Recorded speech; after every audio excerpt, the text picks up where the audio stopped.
सरकार ने दीपावली से ठीक एक दिन पहले डीजल पेट्रोल पर से उत्पाद शुल्क में कटौती कर दी थी, जिससे देश भर में डीजल 5 रुपए और पेट्रोल 10 रुपए सस्ता हो गया।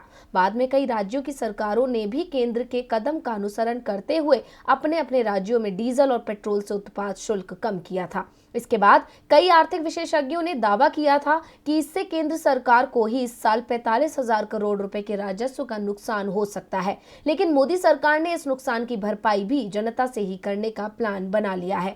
तो क्या है सरकार का प्लान और कैसे जनता से खर्च की भरपाई करेगी सरकार, देखिए रिपोर्ट। दीपावली से ठीक एक दिन पहले मोदी सरकार ने डीजल पर 10 रुपए और पेट्रोल पर 5 रुपए के उत्पाद शुल्क में कटौती का ऐलान किया था। इसे मोदी सरकार की तरफ से देशवासियों को दिवाली गिफ्ट तक सरकार समर्थकों द्वारा बताया गया, लेकिन सरकार ने जनता को राहत देने के नाम पर भी खेल कर दिया। दरअसल सरकार ने डीजल और पेट्रोल के दाम तो कम किए, लेकिन साथ ही ये भी साफ कर दिया कि प्रधानमंत्री गरीब कल्याण अन्न योजना को अब बंद किया जा रहा है। 30 नवंबर के बाद इस योजना के तहत देश के 80 करोड़ गरीब लोगों को जो अनाज मुफ्त दिया जा रहा है उसे बंद किया जाएगा। ये योजना 1.5 साल पहले देश भर में लगाए गए लॉकडाउन के समय शुरू की गई थी। यानी गरीबों को दिए जा रहे मुफ्त अनाज से सरकार डीजल और पेट्रोल पर उत्पाद शुल्क में की गई कमी के नुकसान की भरपाई कर लेगी। दरअसल जब भी सरकार से देश में डीजल और पेट्रोल के महंगे दामों को लेकर सवाल होता था तो सरकार मुफ्त राशन का हवाला देती थी। पेट्रोलियम मंत्री हरदीप सिंह पुरी ने तो यहां तक दावा किया था कि पेट्रोल डीजल पर उत्पाद शुल्क से जुटाई गई रकम का सरकार मुफ्त राशन, फ्री वैक्सीनेशन जैसी सुविधाओं में इस्तेमाल कर रही है। लेकिन आइए अब हम इस गणित को ही समझ लेते हैं।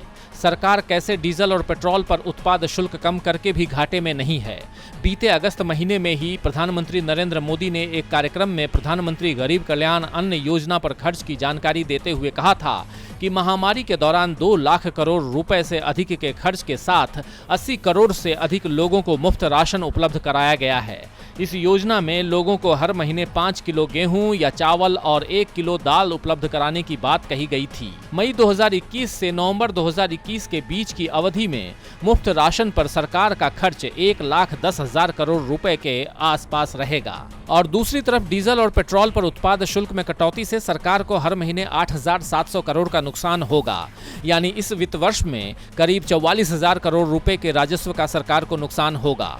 अगर एक साल के नुकसान की बात करें तो ये करीब 1 लाख करोड़ रुपए के आसपास बैठता है। भारत में वित्त वर्ष अप्रैल से मार्च तक का होता है। ऐसे में इस वित्त वर्ष में अब 5 महीने ही बचे हैं। यानी साफ है कि सरकार ने जितनी राहत डीजल और पेट्रोल से उत्पाद शुल्क कम करके जनता को दी है, उससे ज्यादा की कटौती जनता को दी जा रही सुविधाओं में कर दी है। जितना नुकसान डीजल और पेट्रोल के उत्पाद शुल्क की कमी से सरकार को होगा, मुफ्त राशन योजना बंद करने से सिर्फ 7 महीने में ही उससे ज्यादा की बचत हो जाएगी। डीबी लाइव की रिपोर्ट।